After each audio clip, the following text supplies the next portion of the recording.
The man who outsourced his soul. The Javits Center in Manhattan was packed. 50,000 readers, publishers, and critics had crammed into the hall, their eyes glued to the main stage. The spotlight hit the podium, and the crowd erupted.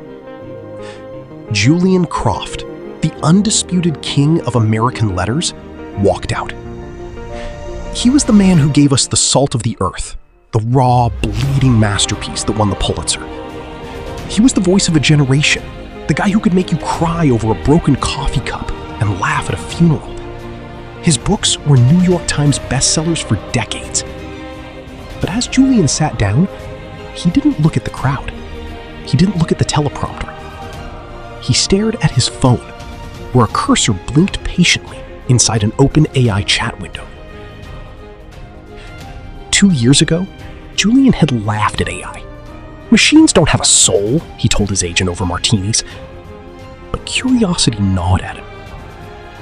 One late night in his Brooklyn loft, he typed, "Write the first chapter of a literary drama about a man who loses his daughter in a car accident." The AI spat out 3,000 words in 12 seconds. Julian leaned back, stunned. It wasn't him, but it was competent. The metaphors worked. The pacing was tight. He felt a jolt of efficiency. He tweaked a few lines, added his signature grit, and sent it to his editor. She loved it. That was the beginning of the end. He started sharing every idea with the machine. Give me 10 twists for a spy thriller. Write a breakup scene that feels like winter. Rewrite this paragraph with more angst. Slowly, subtly, his own neural pathways began to rust. Why stress over a sentence for 2 hours when the bot could give you 50 variations in a minute? He stopped writing and started prompting. His mornings, once spent wrestling with blank pages, were now spent typing commands into a glowing box. One afternoon, he tried to write a simple love letter to his wife. He stared at the blank paper for 45 minutes. His palms were sweating. He picked up his pen, and his mind was a white void. His fingers trembled as he reached for his keyboard, typed the prompt, and copy-pasted the response. He signed his name under the AI's words. The shame was there, but it was quieter than the convenience. 3 weeks ago, his phone wouldn't stop ringing.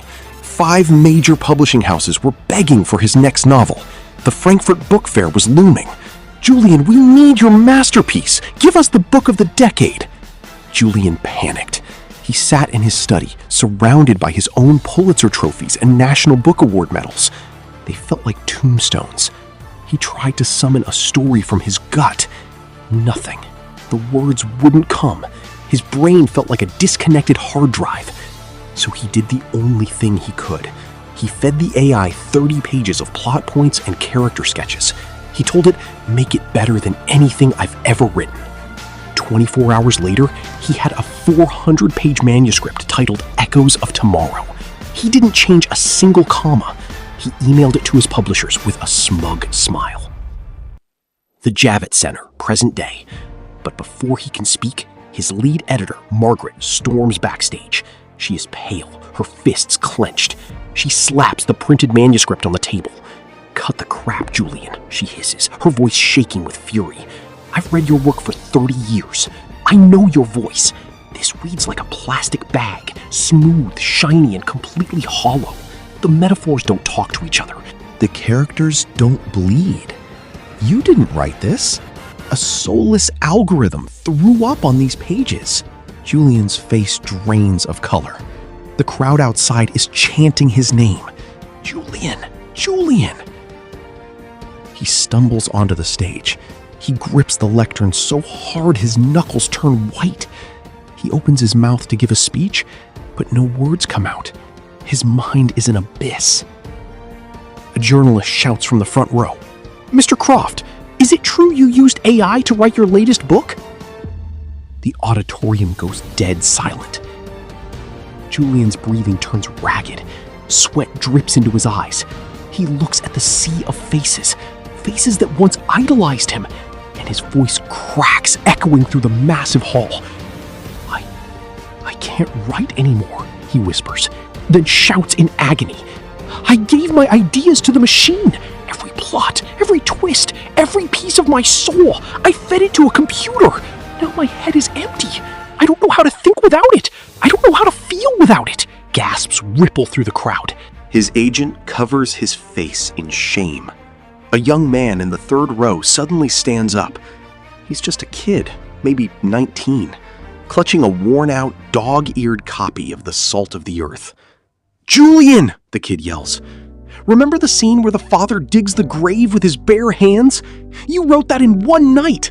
You said you cried until your eyes bled.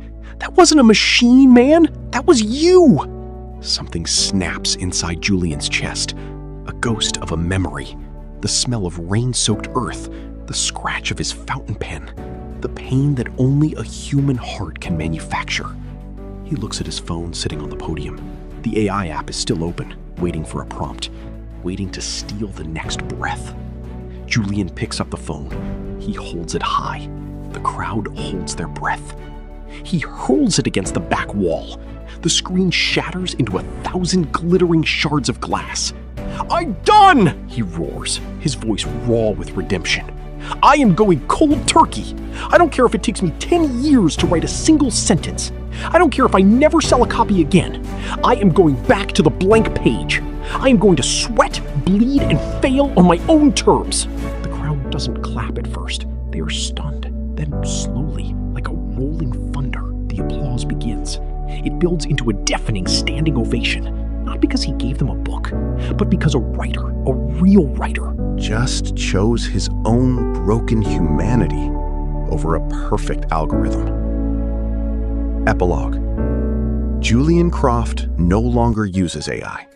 He sits in a dingy coffee shop in Queens, scribbling on napkins. The words come slow, painfully slow. Sometimes he writes 3 sentences and deletes them all. But he's crying again. He's feeling again. He missed the Frankfurt Book Fair. His publishers dropped him. But last week, that same 19-year-old kid from the crowd found him.